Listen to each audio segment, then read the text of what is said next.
अस्सलाम वालेकुम दोस्तों, ये है उर्दू वर्ल्ड यानी उर्दू की दुनिया। हमारा चैनल सब्सक्राइब कीजिए और साथ मौजूद बेल आइकन को भी क्लिक कीजिए ताकि आप देख सकें हमारी हर आने वाली वीडियो सबसे पहले।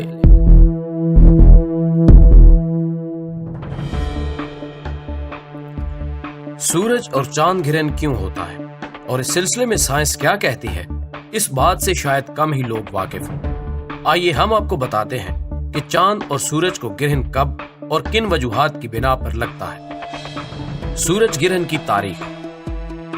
सूरज गिरहन को कदीम और जदीद मज़ाहिब में खुदा की निशानियों में से एक निशानी समझा जाता है, जबकि बाज मज़ाहिब में इसे मनहूस भी समझा जाता है और बाज के नजदीक सूरज का गिरहन लगना अल्लाह की बंदों से नाराजगी की निशानी है। इस्लाम में सूरज गिरहन के हवाले से बताया गया है कि सूरज और चांद अल्लाह के मुतय्यन करदा रास्ते पर चल रहे हैं और गर्दिश में हैं।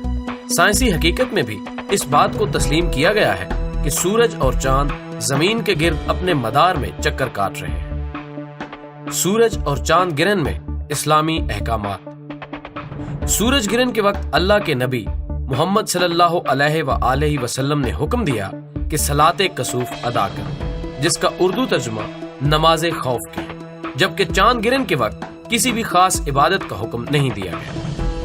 नाज़रीन मोहतरम, जमीन पर सूरज गिरहन उस वक्त होता है जब चांद गर्दिश के दौरान सूरज और जमीन के दरमियान में आ जाता है, जिसके बाद जमीन से सूरज का कुछ या फिर पूरा हिस्सा नजर नहीं आता।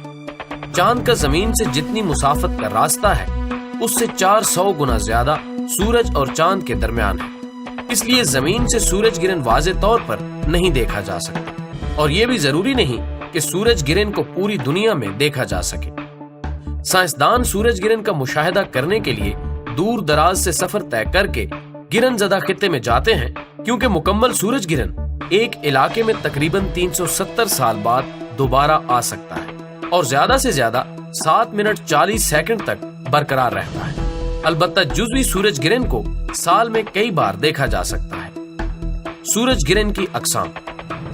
सूरज गिरहन की 4 अक़साम है: मुकम्मल सूरज गिरहन, हल्की सूरज गिरहन, मखलूत सूरज गिरहन, जुज़वी सूरज गिरहन। मुकम्मल सूरज गिरहन। जमीन को मुकम्मल सूरज गिरहन उस वक्त लगता है जब चांद का फासला जमीन से उतना हो कि जब वो सूरज के सामने आए तो सूरज मुकम्मल तौर पर छुप जाए। चूंकि चांद और जमीन के मदार बैज़वी हैं, इसलिए कि मदार चांद का जमीन से फासला बदलता रहता है, इसलिए हर दफा मुकम्मल सूरज गिरहन नहीं लगता।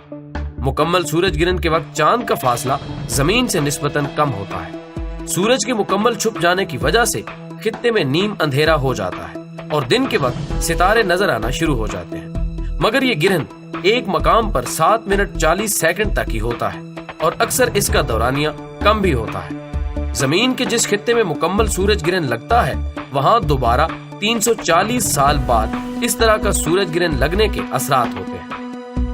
हल्की सूरज गिरहन। जमीन पर हल्की सूरज गिरहन उस वक्त लगता है जब चांद सूरज और जमीन के दरमियान आ जाता है, मगर इसका सूरज से फासला ज्यादा होता है और ये सूरज को मुकम्मल तौर पर छुपा नहीं सकता। इस सूरत हाल में चांद का साइज छोटा होता है और सूरज की रोशनी जमीन पर पड़ती रहती है। मखलूत सूरज गिरहन। जमीन पर बाज औकात सूरज गिरहन इस तरह होता है कि बाज जगह मुकम्मल सूरज गिरहन नजर आता है और किसी मकाम पर मखलूत नजर आता है। इस सूरत में हल्की सूरज गिरहन का हल्का बहुत बारीक होता है, इसलिए जमीन पर मखलूत किस्म के सूरज गिरहन बहुत कम नजर आते हैं। जुज़वी सूरज गिरहन। जुज़वी सूरज गिरहन उस वक्त होता है जब चांद और सूरज एक दूसरे के सामने ना हो और चांद जुज़वी तौर पर सूरज को जमीन से छुपा रहा हो। ऐसी सूरत हाल में मुमकिन है कि जमीन के मुख्तसर हिस्से पर सूरज गिरहन और एक बड़े हिस्से पर जुज़वी गिरहन नजर आए। किसी भी चांद और सूरज गिरहन में 13.9 से 15.6 दिन का फर्क होता है। इस्लामी महीने की तारीख के हिसाब से चांद को गिरहन 13, 14 या 15 को, जबकि सूरज गिरहन 28 या 29 को होता है। अब तक का सबसे लंबा सूरज गिरहन सन 1999 में यूरोप में देखा गया है और ये तारीख में अब तक का सबसे देर तक नजर आने वाला सूरज गिरहन था। चांद गिरहन। जमीन का वो साया जो गर्दिश के दौरान कुरे जमीन के चांद और सूरज के दरमियान आ जाए से चांद की सतह पर पड़ता है और चांद तारीक नजर आने लगता है, इसे चांद गिरहन कहते हैं। चांद गिरन की दो अकसाम होती है, मुकम्मल चांद गिरन, जुज़वी चांद गिरन। चांद गिरन कभी जुज़वी होता है और कभी पूरा, क्योंकि ये इसकी गर्दिश पर मुनहसिर होता है। क्योंकि जमीन और चांद दोनों सूरज से रोशनी हासिल करते हैं, इसलिए जमीन सूरज के गिर्द अपनी मुकर्रर मदार पर घूमती है और चांद जमीन के गिर्द अपने मदार पर घूमता है। चांद और जमीन का साया सूरज के दरमियान में साल में 2 बार नजर आता है और इसका साया एक दूसरे पर पड़ता है। चांद पर साया पड़ता है तो चांद गिरन और सूरज पर पड़ता है तो जमीन पर सूरज गिरन दिखाई देता है। दोस्तों, हम उम्मीद करते हैं कि चांद गिरन और सूरज गिरन के मुताल्लिक जानकर आपकी मालूमात में काफी इजाफा हुआ होगा। इस वीडियो को अपने दोस्तों के साथ शेयर कीजिए और कमेंट बॉक्स में हमें अपनी तजावीज़ से जरूर आगाह रखिएगा।